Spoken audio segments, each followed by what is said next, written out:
Je vais maintenant vous présenter les atomes. Les atomes.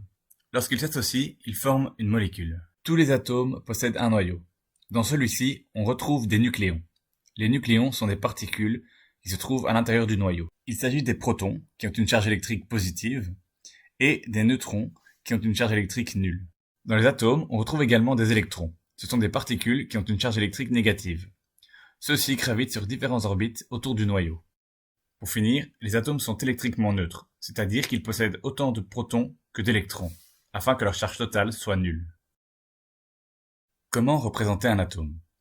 Alors, pour rappel, un atome possède un noyau, il doit être électriquement neutre, c'est-à-dire qu'il doit avoir autant d'électrons que de protons, et il est essentiellement composé de vide, à plus de 99,999999%. Nous allons donc commencer par représenter le noyau par un cercle. À l'intérieur de celui-ci, nous trouvons donc les protons et les neutrons.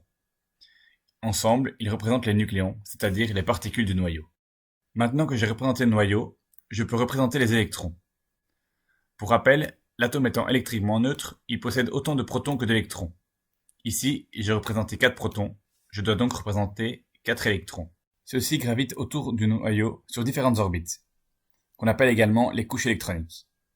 Ces couches sont représentées par des lettres. Celle plus près du noyau se nomme la couche K. Ensuite, on suit les lettres de l'alphabet. L, M, N, O, etc. Au final, nous pouvons faire une analogie entre la structure de l'atome et notre système solaire.